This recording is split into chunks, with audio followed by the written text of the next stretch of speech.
I'm Rohan Karamandi. And I'm Phil Hawthorne, and we're the hosts of the Home Assistant podcast. We're guessing you're into technology. Home Assistant is the #1 open source contributor project on GitHub with a focus on privacy and local control. Join us every other week as we break down the latest features on Home Assistant and talk to everyday users who are automating their lives with Home Assistant. From feeling like you're living in Star Trek with lights turning on in rooms when you walk in, to automating flushing the toilet, Home Assistant can integrate with virtually anything, and we've interviewed everyday people like yourselves that have done some pretty crazy automations. Listen to the Home Assistant podcast wherever you listen to your favorite podcasts, or find us on YouTube, or visit homeassistant.fm. When we first created the Bluetooth beacon platform, we made that platform first before we did this whole QR code thing. And of course, it was built on the technology that we knew at the time. So I remember the first version of Beacon Stack, if you will. It used a very ancient UI that we had built in a technology that honestly predates like React, Angular. All of these things were not around at that time. So we built the dashboard, built the user interface, because essentially, even with Bluetooth beacons, you had the same underlying concepts, right? You had the concepts of URLs, short URLs, redirection. All of these things were built into the Bluetooth beacon product. My name is Ravi Pratap Maddimsetty. I'm co-founder and CTO at Unicode. This is Code Story, a podcast bringing you interviews with tech visionaries. Spent 6 months moonlighting. There's nothing on the back end. Who share what it takes to change an industry. I don't exactly know what to do took next. many goes to get right. Who built the teams that have their back. A company is its people. The teams help each other achieve Most more. proud of our team. Keeping scalability top of mind. All that infrastructure was a Yes, pain. we've been fighting it as we grow. Total waste of time. The stories you don't read in the headlines. It's not an easy thing to achieve, mind Took it you. off the shelf and dusted it off and tried it again. To ride the ups and downs of the startup life. You need to really it's want it. Not just about technology. All this and more on Code Story. I'm your host, Noah Labhart, and today how Ravi Pratap Maddimsetty built the QR code management platform, secure and dynamic to drive your business. This episode is sponsored by Speakeasy. Grow your API user adoption and improve engineering velocity with friction-free integration experiences. With Speakeasy's platform, you can now automatically generate SDKs in 10 languages and Terraform providers in minutes. Visit speakeasy.com/codestory and generate your first SDK for free. This message is sponsored by QA Wolf. QA Wolf gets engineering teams to 80% automated end-to-end test coverage and helps them ship 5 times faster by reducing QA cycles from hours to minutes. With over 100 5-star reviews on G2 and customer testimonials from SalesLoft, Drata, and AutoTrader, you're in good hands. Join the Wolfpack at QAWolf.com. Ravi Pratap Maddimsetty lives in Bangalore with his family. Early on, he joined startups where his friends worked in order to get to know the landscape of how they functioned. He fell in love with the tech, team, and early innings of building a business, so much so that he eventually started his own. He has been an entrepreneur for 15 years, or in the woods, as he says. But outside of tech, he's married with 2 girls. He loves spending time with his family, playing tennis, being outdoors, and skiing. 10 years ago, Ravi was riding the wave of smartphones, tinkering with numerous technological solutions to connect users to their world via their smartphone. After moving through beacons, NFC, GPS, and others, they started to think about how they could use the camera, which was on every device, to read QR codes. This is the creation story of Unicode. Unicode came from a core problem that we were trying to solve. And I'll just give a little bit of history here. So in 2015 or so, when we were doing this thing with smartphones, we were like, okay, everyone's going to have a smartphone in their pocket and everyone's using smartphones to get online. And we were like, it does a great job of connecting you to the online world, but why is it that the smartphone doesn't do such a good job of connecting you to your immediate surroundings, like the physical world that you live in? And we were like, maybe we should try to solve that problem, right? How can the smartphone be more aware of your immediate physical world? So we started going down that path, and we were looking at different technologies that are present on basically every device on the planet, every smartphone. And we were like, hey, there's Bluetooth on every smartphone. Can we do something with Bluetooth? And that's how we started exploring Bluetooth beacons. I don't know if you recall, there was a time when beacons were really quite the thing. Everyone was talking about them. But there are other technologies on a smartphone, right? So what about the other ones? We started exploring NFC. We started exploring GPS. All of the things that we felt were relevant to the smartphone and the physical world, right? Like, how does a smartphone actually know it's where it is and how it connects to its physical surroundings? We realized the camera is also a mechanism and that could read QR codes. And so what we did is we said, okay, let's build a platform that leverages all of these technologies. And back in the day, we used to be known by a different name. We actually had a name called Beacon Stack because we were doing things with Bluetooth beacons. And then we ended up adding NFC, QR codes, all of these technologies into that same Beacon Stack platform. And the funny thing is the QR codes just took off. Like, everybody wanted to use the QR code tech because it was simple, straightforward, numerous reasons. And so we said, let's focus on this. Clearly there's demand. Clearly there's traction. Lots of customers around the world willing to pay for this product and using it. Clearly there was adoption. And that's how we said, okay, let's pivot into just focusing on the QR code tech and what it means for the world. Of course, the whole world in 2020, because of COVID, essentially had to shut down, and then all these different things started happening as a result of COVID. And in the US, as QR codes really became a thing, everyone discovered QR codes, mainly because of restaurant menus and all of these different spaces using QR codes to essentially prevent any kind of contact. And I guess that is the background to how we got into QR. We were actually doing mainly 4 different technologies, and QR codes became the thing that took off way faster than the others. And then we said, okay, let's just focus on this and see if we can really build a product and a solution that can scale here. And then we decided to rebrand and call ourselves Unicode. So tell me about the MVP, so that first version of the product you built. How long did it take to build, and what sort of tools were you using to bring it to life? As a company, we always view developing anything new, we view it as a process of iteration, right? We believe very strongly in it. When we first created the Bluetooth beacon platform, we made that platform first before we did this whole QR code thing. And of course, it was built on the technology that we knew at the time. So I remember the first version of Beacon Stack, if you will. It used a very ancient UI that we had built in a technology that honestly predates like React, Angular. All of these things were not around at that time. So we built the dashboard, built the user interface, built the backend in Python and Django. The thing that we did is we first built the Bluetooth beacon part of the platform.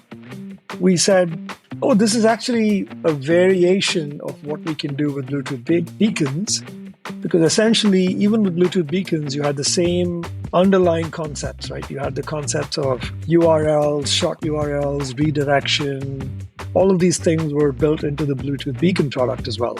When we said, let's build the same thing for QR codes, we were able to reuse the platform as is, and we just built the QR code kind of user interface on top of the same backend. We took about 90 days to build the first MVP. I remember we decided to start building it in January, and we had the MVP out in March, by mid-March, if I remember right.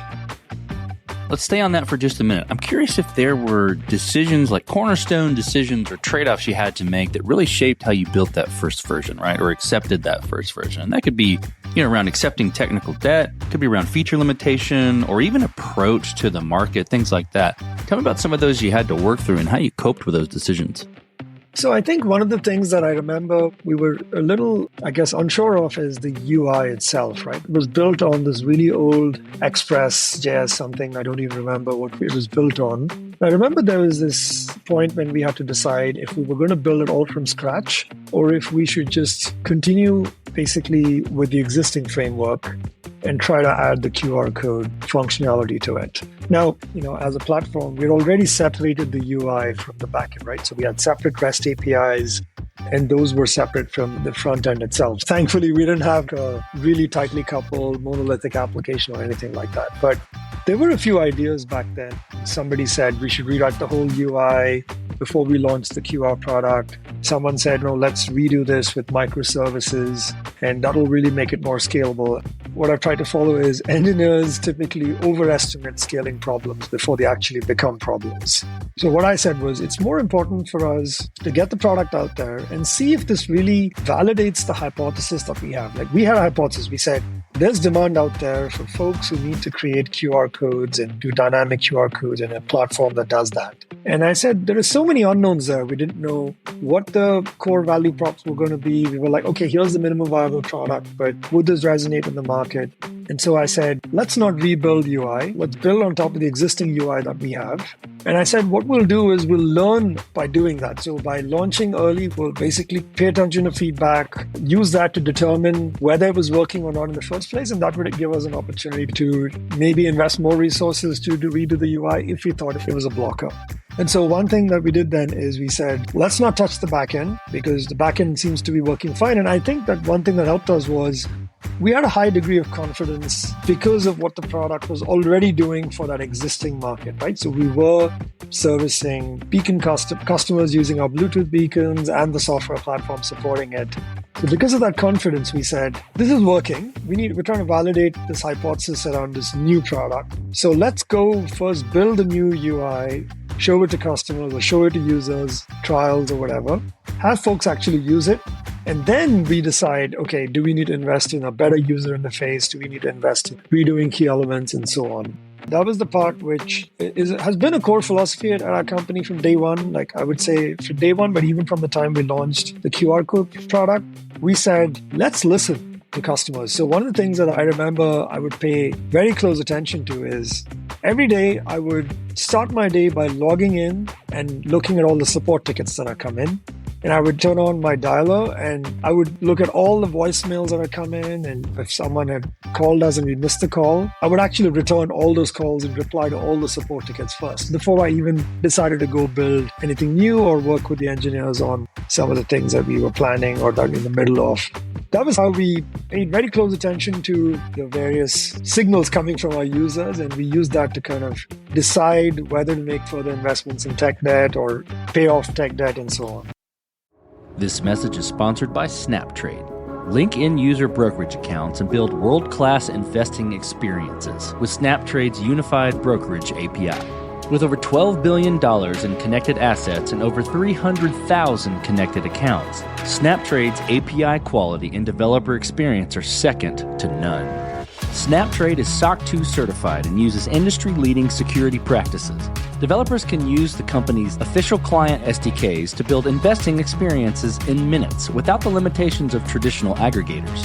Get started for free today by visiting snaptrade.com/codestory. I'm so pumped about my new offshore dev partner. I'm saving a ton, and they even signed an NDA. Wait, is that our financial statements on the internet? My dev partner has great communication. They can acknowledge an issue or email message super fast after they run it through Google Translate, of course. I have a call set up with my partner right now. Hey guys, are you there? Wait, did you just ghost me? Ever been in these situations? Yeah, me too. That is, until I found Tekla. Tekla is world-class, nearshore talent for technology teams who demand the highest standards. The platform gives you access to over 50,000 vetted Latin America technology experts, including developers, designers, and IT professionals, all fluent in English and all in your time zone. In 7 days or less, you can have your tech expert hired through Tekla's fast, efficient hiring process, which helps you find and onboard top candidates. Get senior-level talent at competitive rates, often half the cost of hiring in the U.S., but aligned with U.S. work culture and time zones, making teamwork easy and productive. Hire the best tech experts today with Tekla. Learn more at tekla.io. That's TECLA.io. This episode is sponsored by Speakeasy. Whether you're growing the user adoption of your public API or streamlining internal development, SDKs can turn the chore of API integration into effortless implementation. Unburden your API users from guessing their way around your API while keeping your team focused on your product. Shorten the time to live integration and provide a delightful experience for your customers. With Speakeasy's platform, you can now automatically generate up-to-date, robust, idiomatic SDKs in 10 languages and Terraform providers in just a matter of minutes. SDKs are feature-rich with type safety, auto retries, and pagination. Everything you need to give your API the developer experience it deserves. Deliver a premium API experience without the premium price tag. Visit speakeasy.com/codestory to get started and generate your first SDK for free. This episode is sponsored by Vanta. You're a startup founder. Finding product market fit is probably your number one priority. But to land bigger customers, you also need security compliance. And obtaining your SOC 2 or ISO 27001 certification can open those big doors. But they take time and energy pulling you away from building and shipping. And that's where Vanta comes in. Vanta is the all-in-one compliance solution helping startups like yours get audit ready and build a strong security foundation quickly and painlessly. How, you ask? Vanta automates the manual security tasks that slow you down, helping you streamline your audit. And the platform connects you with trusted experts to build your program, auditors to get you through audits quickly, and a marketplace for essentials like pen testing. So whether you're closing your first deal or gearing up for growth, Vanta makes compliance easy. Join over 8,000 companies, including many Y Combinator and Techstars startups who trust Vanta. For a limited time, get $1,000 off Vanta at vanta.com/codestory. That's VANTA.com/codestory. So let's move forward then. I'm curious about how you progressed the product and matured it. And I think what you just mentioned about getting all those on the support calls is going to help kind of drive this big portion of my question. But I'm curious about roadmap. How you went about building your roadmap and what sort of criteria you're using to figure out, okay, this is the next most important thing to build or to address with Unicode. This is interesting. I think it's something that's evolved over the years for me, Noah. But in the early days, I remember, they were broadly a set of metrics that we would track because ours is a self-serve product. You would basically sign up online. You could just start a 14-day free trial. We always had a PLG motion, right? So product-led growth. One thing we did is we said, let's look at the metrics, right? Look at the numbers. How many users signed up yesterday? How many of those users activated? How many of the activated users created one QR code? How many of them went on to create a second code or a third code? How many of them purchased a paid plan because our product's not free forever? You get a limited free trial. So what I did is I said, okay, the best way to learn from customers, I know that we had support tickets and all that, but one of the key things that I did was I implemented this automated email, which would go out to every user about 40 minutes after they signed up. It would say, hey, welcome, what made you sign up? It was literally a 3-line email. And by the way, this still exists at our company. And the truth is, Noah, that email usually had about 10 to 20 responses a day. And one of the things I noticed is that people would give me a lot of feedback on those emails. They'd say, Ravi, I tried to do this. I clicked on this, the logo, it didn't let me upload a logo. I tried to do this, I clicked on this, but here's the QR code I got, but it looks wrong, I'm not able to scan it. I basically started prioritizing anything that somebody would tell me over email as a reply to one of those automated emails. And I'll tell you why I followed this. Because we were not a free product and we only had a free trial, and my North Star, if you will, was if I solve these users' problems, I know I'm going to get them to become a paying customer. So at some level, the prioritization was, how do we increase the number of trial users who become paying customers? So trial conversion, which ultimately was, of course, about revenue, right? So in those early days, we said, let's be focused. Obviously, we could look at a lot of other metrics. We could say, let's look at other metrics that are leading indicators and so on. And then let's try to move those active users, weekly active, daily active. All of those mattered, but we felt that it was really important to prioritize the users and their problems with their existing product. And so that is how, in the initial days, anything that we prioritized, which were sometimes feature requests, sometimes bugs, and sometimes they were like, hey, your competitor does this, but I tried this on your product, it doesn't work. All of these automatically bubbled up. Of course, I had some simple rule of thumb around how much bandwidth would go towards bug fixes versus how much was going towards roadmap, as I call it, which is new features, and how much was going towards enhancements of existing features, tech debt, and so on. I had a simple, system back then. But broadly speaking, we were really just prioritizing users who were trialing our product and running into what we call objections. Now, This is not the same as saying I built exactly what they told us, right? It's not like I said, okay, let's do this. Joe wants us to do A. It's not like we just did what they asked us to, but we paid attention to, oh, they're missing this feature, they're asking for this, and then we decided independently, okay, what's the best way to implement the scannability feature? What's the best way to implement the custom domain feature? What's the best way? Whatever feature it was, we still had our own take on it, and obviously we applied our design and UI and UX principles in order to roll out new features. But if I were to boil it down, it really just came down to that in the early days. We stayed very focused on trial conversion, really. So, I hear you saying we a lot. Tell me about how you built your team, and what did you look for in those people to indicate that they are the winning horses to join you? Yeah, so our team was quite a lean team back then. It was me. I was playing the role of basically product manager, support guy, like all of these rolled into one. But then I had basically a team of 4 engineers, and I had one kind of like part-time designer who was like making the UI designs that we needed. Many times I would like also fill in and say, okay, let's just quickly mock this up. And what I always look for back then and even today, when you're a really young team or small team, whatever, like early in the journey, everyone has to be able to think about the holistic picture, right? So even if you're an engineer writing code and I say, hey, can you develop this feature and here's the spec, ideally every single member on the team, they're all able to build the feature. But I think what's more important is they're able to actually ask all the right questions, or they're able to apply first principle thinking. So developing the feature is one thing, but also thinking about how is this feature going to work? Where is it going to go in the UI? How will users use it? We got to make this easy. We got to make this faster. These are things that you can't tell people. You can't direct them on every one of these details. If I say develop a feature and you get it to work, and if I have to come and tell you, hey, this is too slow, man, like this is taking 5 seconds to load, you got to fix it, then I think we have the wrong person on the team.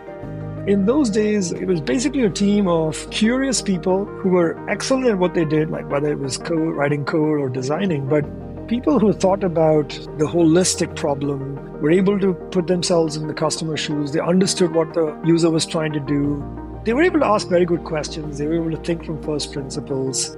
And what that did is it allowed us to, as a team, achieve rapid, I would say, iteration. We were able to ship code a lot faster. We were able to react much quicker to the market and to feedback that was coming in. We had excellent communication between us. We had daily stand-ups. We had everybody on Slack. Everything was done in a manner that was efficient. The other thing that I insisted on was, which we do to this day, is I said, all of us have to take turns with support. It's not just going to be me. I think an engineer who's writing code, they ought to see what the customer is doing with the code they've written. So my philosophy was, if you write bad code and you write a feature that's buggy, you ought to face the brunt of it. By being on support, handling all those tickets that are a result of you having written something that is suboptimal. And so we would rotate all of our engineers and designers, everybody would rotate through support 1 week at a time.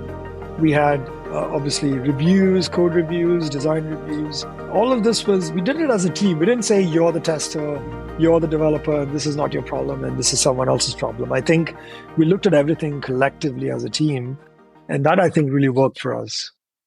This message is sponsored by QA Wolf. If slow QA processes bottleneck your software engineering team and you're releasing slower because of it, you need a solution. You need QA Wolf. QA Wolf gets engineering teams to 80% automated end-to-end test coverage and helps them ship 5 times faster by reducing QA cycles from hours to minutes. With over 100 5-star reviews on G2 and customer testimonials from SalesLoft, Drata, AutoTrader, and many more, you're in good hands. Ready to ship faster with fewer bugs? Join the Wolfpack at QAWolf.com to see if they can help you squash the QA bottleneck. This message is sponsored by SnapTrade. Link in-user brokerage accounts and build world-class investing experiences with SnapTrade's unified brokerage API. With over $12 billion in connected assets and over 300,000 connected accounts, SnapTrade's API quality and developer experience are second to none. SnapTrade is SOC 2 certified and uses industry-leading security practices. Developers can use the company's official client SDKs to build investing experiences in minutes without the limitations of traditional aggregators. Get started for free today by visiting snaptrade.com/codestory.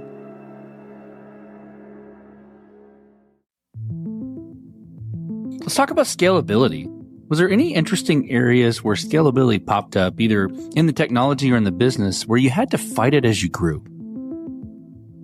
There are always things that break as you scale. I remember we had to completely redo our analytics system, the system that we had built in the beginning, because it was just choking. It couldn't keep up with the kind of success that we had started, seeing with in terms of signups and users and customers. You always have to evaluate whether the system that you've built, whether it needs to be rewritten or re-architected or whatever, that's always there. But I think scalability from a company standpoint, that's a little tricky.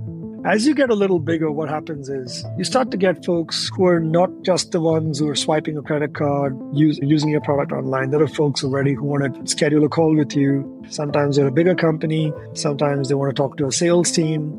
What starts to happen is you start to get a wider audience, right, coming and talking to you. And then they tell you, hey, but I would love to buy your product. I'd love to pay you $10,000, but I can't because you don't have these features and so on.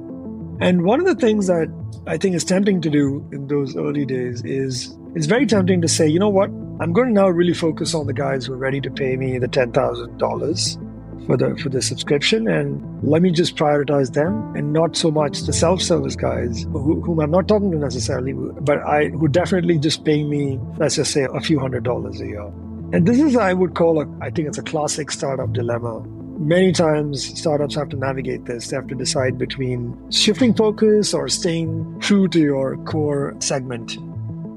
And I think scalability comes in two ways, right? You can scale, obviously, by getting many more customers at the same price point, but you can also scale by getting customers to pay you more, so you don't need as many customers. And I think one of our core tenets is because we started the company with PLG at its core, right? And our roots were all in PLG, or product-led growth. One of the things we said, what's important is we continue to be a self-serve-led product, which meant that we always prioritized scale in terms of number of customers. So we said, okay, how many customers are we getting a day? It's 10. All right. Can we make 10 customers a day?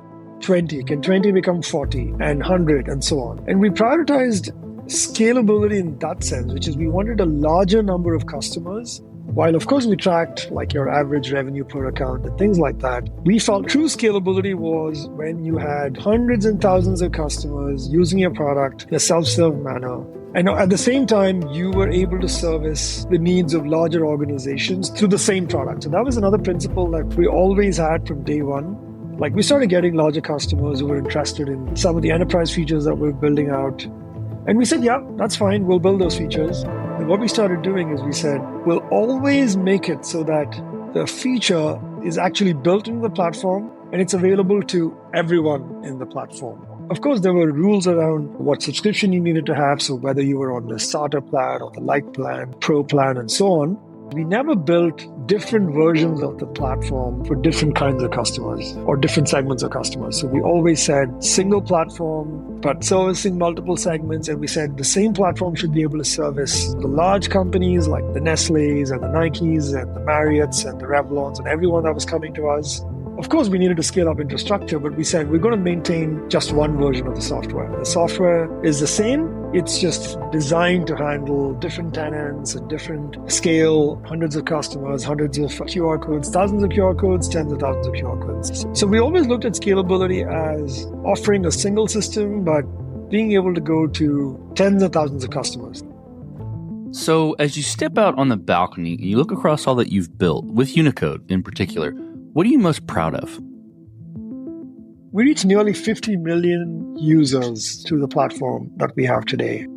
The number of people in the world that are serviced by Unicode underneath the hood. When I say 50 million, I'm talking not about the businesses that pay us. I'm talking about all the people that are scanning QR codes that are powered by our platform. I'm really proud about the kind of reach that we have.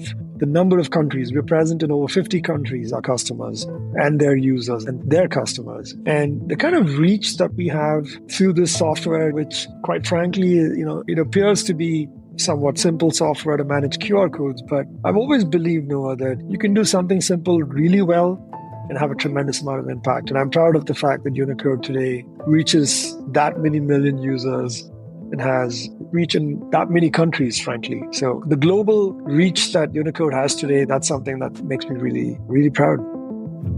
Let's flip the script a little bit. Tell me about a mistake you made and how you and your team responded to it.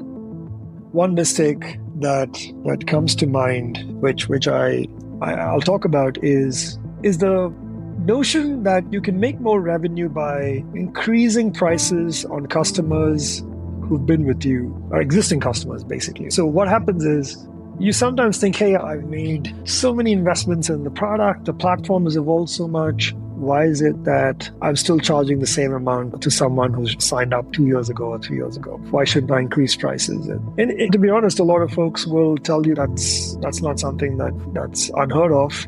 But I think in this particular case, the reason I believe that one mistake we made is I remember this was a lot in the journey of Unicode. We said, hey, we're rolling out so many enhancements. We should increase the price on all customers who signed up before this date because we've rolled out so many features into this plan. And I think that's a mistake. The reason it's a mistake is the customers that took a leap of faith and signed up for your product like 2 years ago, 3 years ago, before you had the base that you had today, they're the ones who actually are early adopters, right? So when you have early adopters, they're the tinkerers, they're the ones who want to try new things out. That's why they tried your product out. That's why they're using QR codes to begin with, putting them on, in the physical world, using them for marketing and so on. And I think that you want to make sure that those folks are always loyal to you. They never leave you because they give you feedback. They tell you things that the ones who come much later don't necessarily tell you. And raising prices on a user base that's been loyal to you is, generally speaking, based on my experience, I think that was a mistake that we should have avoided. So we said, hey, these are the things that we've done, and so we want to increase the price of this plan. Now, that was a mistake because it was obviously evident as soon as we did it, customers didn't like it. They emailed us about it. They started canceling. They said, this is not something I'm comfortable with, and I'm going to go somewhere else. And so it was evident in the churn and some of those patterns that you can immediately spot. And I think that was a mistake that we learned from, because what we ended up doing is we looked at the data and realized that this was not such a smart move, and that we really ought to be focusing more on adding more value into the platform and on new customers, focusing much more on getting newer customers to do more with the platform and not necessarily just increasing prices on customers that have been with you from the past. So yeah, what we did about it is we actually reversed it. It sounds like we had to eat humble pie, but I think that's the right thing to do. If customers are telling you something, and especially if they're your early adopters and they're customers that have been with you for a while, I think it's important to listen to the feedback that you're getting. And so that's why, back to, again, how you listen to customers, support tickets and all is one thing, but NPS surveys and the kinds of emails that I would send to people, those are always good ways to know whether you should be making any course corrections. Because one of the things that happens as you keep scaling up is you sometimes are not directly in touch with your own customers. Now you've scaled up, you're a bigger company, now you have VPs, you have people who are in charge of things. But I think as an entrepreneur, it's important to always be connected to the grassroots. That's your customer base, the folks that are using your product day in and day out. And I think every one of us has to find that way to connect or stay connected with them. And I think that's the way you really have your, ears on the ground, and then you can make any course corrections, adjust, learn from mistakes that you've made. And I think that's one thing we've learned along the way. Let's move forward then. So I'm curious what the future looks like for Unicode, for the product, for your team, for the company. Our vision is that every physical object and every physical place and every person on this planet, we're all going to have unique digital identities or codes, right? Every physical object is going to have its own unique code. If that's going to happen, we're going to have billions and maybe trillions of codes on Unicode's platform eventually. And I think that we're already on that journey, because one of the things that we see happening is a world where all products that have barcodes today, I'm sure you noticed, right? Every product today, product packaging, they all have barcodes. I think that the future for us, if we were to just talk about one opportunity, there are many opportunities in my view for QR codes to become ubiquitous. But just one thing I would say is we think barcodes will get replaced with QR codes. You're going to see QR codes everywhere you used to see a barcode before. And the future for Unicode is we are transitioning or helping businesses around the world transition from using barcodes on their products to using QR codes on their products. And we're already seeing that happen. It's also because there is the Global Standards Organization, GS1, has already recommended that in the US, they call it Sunrise 2027. By 2027, they're recommending that barcodes be replaced with QR codes on all consumer goods. So we see a world where all manufactured goods, durables and consumables, and all packages essentially is only carrying QR codes. And we think that's the future that we'd like to be a part of. And we think that we're already playing a role there. But that is an opportunity. It is also in line with what we're seeing in the world in general. More and more businesses, more and more consumers find QR codes convenient. They're adopting them. And so the hope is that we are able to continue to scale by focusing on literally every physical object that can have a QR code on it. We're kind of enabling that to happen. Let's switch to you, Ravi. Who influences the way that you work? Name a person or many persons or something you look up to and why. I think over the years, I've been influenced by numerous people. I have to say that today, I've been in business with my co-founder, Sharath, for 15 years now. I think he plays a very important role. I'm definitely influenced by him in many ways. And I think one thing that I really admire about the way he operates is he's always in learning mode. He's always teaching himself something new. He's always willing to learn. In that sense, he's almost always willing to be a student. And that is something that I find genuinely refreshing, especially as I get older. I feel like I meet many more people who think they know everything. And I think Sharath, on the other hand, is always curious, always willing to learn. A good example is just how much AI and ChatGPT and all of these tools he keeps incorporating into his own work almost on a weekly basis. So I think Sharath's been a major influence in that sense because I work alongside him every single day. If I zoom out a little bit, I'll look at people out there. I've always admired sports people. I think people who play sports, there's so much to learn from them. I'm a huge fan of the big three, as they say in tennis: Federer, Nadal, Djokovic. Personally, I'm a huge Federer fan. Federer is retired now, so is Nadal. But I think sports people, as entrepreneurs, sometimes we look for silver bullets. And the reason I like to emulate sports people is they actually have to go out there and prove themselves every single time they're out on the field. Every single match, every single game, they're having to prove themselves. And I think that's a healthy mindset to have in general. As sports people, they teach us that it's about believing in yourself, it's about practice, it's about discipline, it's about focus. And yeah, the person in question may change, the person who inspires you. But certainly for me, since I'm a fan of tennis players, I find that the way they play and the way they work, I try to emulate those things. I think that's something to learn as an entrepreneur. I find that there are so many days that you fall flat. There's so many days you feel good about what you're building and the company and where it's headed. And I think they're really two sides of the same coin. So I try to remind myself of that by watching, I would say, sports people. I think business people are all to it. For many of us, there are many things to learn from folks like Jeff Bezos and famous people like that. I think all the tech entrepreneurs, whether that's Zuckerberg, Steve Jobs, any of them, they all have something to teach us. I like to read about how these folks do things, how these companies sometimes do things. But yeah, as far as people go, I think I tend to be on the side of sports people.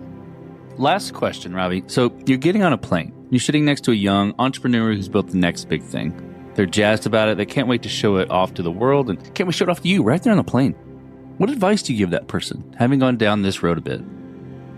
The energy and enthusiasm, that's infectious. My advice to them would be to basically stay focused on the long term. I think what ends up happening is sometimes we see success, we're really excited, we get carried away. But what I've seen is that many times, at least from my various pivots over the years, all the things that we tried and in some cases succeeded with, and in some cases it didn't work out. Based on those learnings, my advice would be to actually stay focused on the long term, right? So if you're building a business, you're building a product, you're excited about the tech, I think it's more important to stay focused on the problem you're solving, more focused on what your customers are doing with it, and to stay focused on it in the long run, which is to not get swayed by what a venture capitalist is telling you, maybe giving you a term sheet saying, take my money, all of those things. Everyone will have advice for you, but you'll know best because you're building the business. You have the vision for the business. Believe in yourself and stay focused on the long term. That's fantastic advice. Well, Ravi, thank you for being on the show today, and thank you for telling the creation story of Unicode. Thank you, Noah. It was really a pleasure. Thanks so much for having me. And this concludes another chapter of Code Story.